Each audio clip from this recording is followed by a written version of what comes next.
Assalamualaikum warahmatullahi wabarakatuh. Selamat pagi. Pada video sebelumnya kita sudah membahas banyak hal mengenai konsep, kemudian jenis dan format tulisan ilmiah. Nah, pada video kali ini kita akan membahas atau diskusi mengenai struktur tulisan ilmiah. Seperti apa sih struktur tulisan ilmiah? Apakah struktur tulisan ilmiah itu sama dengan tulisan yang lainnya? Mari kita bahas satu persatu. Nah, untuk memudahkan memahami struktur karya ilmiah, saya akan mengambil salah satu contoh jenis tulisan ilmiah murni, yaitu jurnal artikel atau artikel pada jurnal ilmiah. Kurang lebih struktur yang harus dituliskan oleh penulis dalam menuliskan tulisan ilmiah berupa artikel atau jurnal. Yang pertama adalah title atau judul, lalu yang kemudian adalah abstract, introduction atau pendahuluan, metode analisis dan pengumpulan data, dan yang paling penting adalah literature review. Biasanya untuk jenis tulisan ilmiah artikel, literature review atau kajian pustaka mengikuti format yang ditetapkan oleh artikel atau jurnal yang ingin dituju. Ada jurnal yang menghendaki literature review integrated atau jadi satu bagian dengan pendahuluan atau introduction, tapi ada juga jurnal atau artikel ilmiah yang memiliki konvensi harus memisahkan subbab antara introduction dan literature review.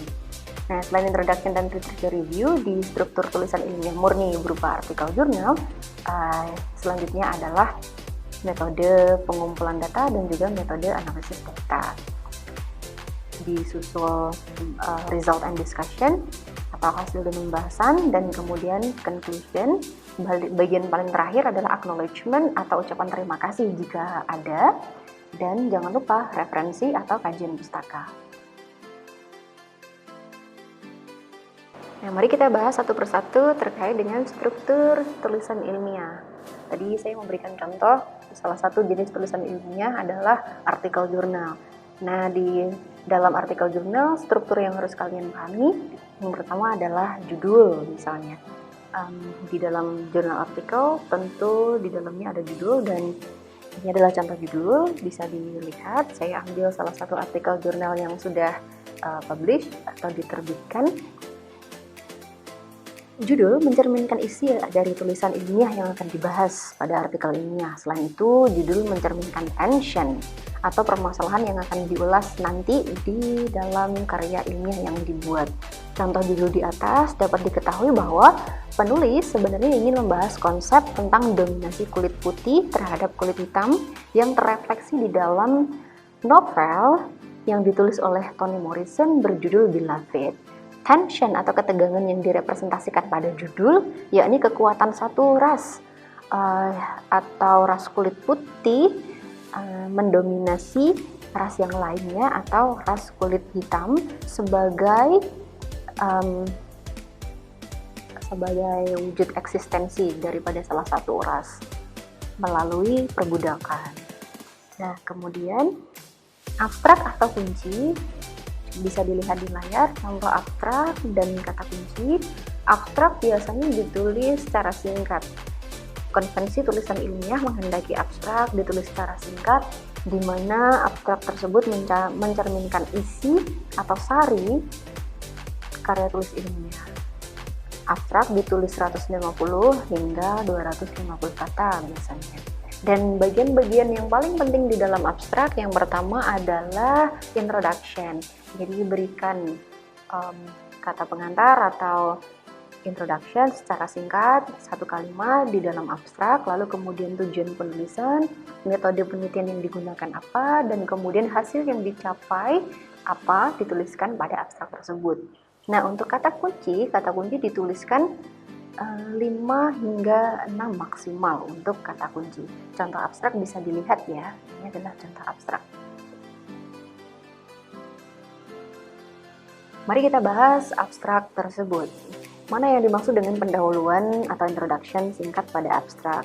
Bisa dilihat di kalimat kedua, Morrison describes the phenomenon of dominant submission interrelation pattern in master-slave relationship. Itu adalah pendahuluan singkat yang dituliskan oleh penulis di dalam abstraknya. Lalu kemudian seperti yang saya katakan, ada tujuan penulisan. Tujuan penulisan atau tujuan penelitian apa kalian bisa tuliskan di dalam abstrak. Misalnya dalam contoh abstrak tersebut, tujuan penulisannya adalah ingin menggali bagaimana kulit hitam melakukan perbudakan dan juga rasisme terhadap kulit hitam sebagai bentuk dominasi dan juga pengukuhan power dari kulit putih tersebut. Lalu kemudian metode apa yang kalian gunakan dituliskan di dalam abstrak. Contoh dari metode dalam abstrak yang bisa kita lihat, penulis menggunakan metode kualitatif dan juga contextual method yang difokuskan pada intrinsic dan extrinsic elements. Paling terakhir, hasil dan diskusi. Hasil dari penelitian yang kalian bahas di dalam tulisan ilmiah itu apa? Silakan dituliskan di dalam abstrak secara singkat. Tadi kita sudah membahas tentang abstrak, sekarang struktur tulisan ilmiah yang selanjutnya adalah bagian pendahuluan atau introduction.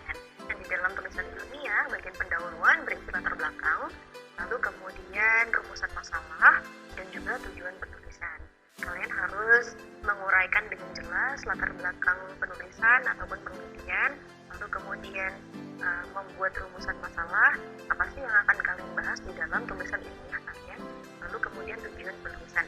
Tujuan penulisan biasanya dibuat inline atau selaras nada dengan rumusan masalah, di mana tujuan penulisan biasanya menjawab rumusan masalah. Berikutnya bagian pokok atau body of writing. Kalian akan membahas atau mengacu pada temuan yang kalian teliti dan juga mendeskripsikan serta menjelaskan secara terperinci dari hasil temuan pada penelitian. Bagian pokok ini biasanya disebut dengan result and discussion atau bahasan. Yang terakhir adalah bagian penutup. Seperti yang tadi saya jelaskan, penutup berisi simpulan dan juga pernyataan penghargaan atau terima kasih. Biasanya tulisan ilmiah yang didanai dari lembaga tertentu atau institusi tertentu yang ditulis berdasarkan penelitian dengan dana pihak ketiga, kadang penulis menuliskan satu pernyataan terima kasih dan juga penghargaan yang disebut dengan acknowledgement. Dan acknowledgement ini kalian bisa tuliskan di bagian penutup. Dan terakhir adalah referensi. Referensi memuat semua penunjukan yang digunakan dalam penulisan ilmiah atau tulisan ilmiah yang dituliskan oleh penulis. Demikian video pada hari ini. Terima kasih telah menyimak. Wassalamualaikum warahmatullahi wabarakatuh. Sampai jumpa pada video berikutnya.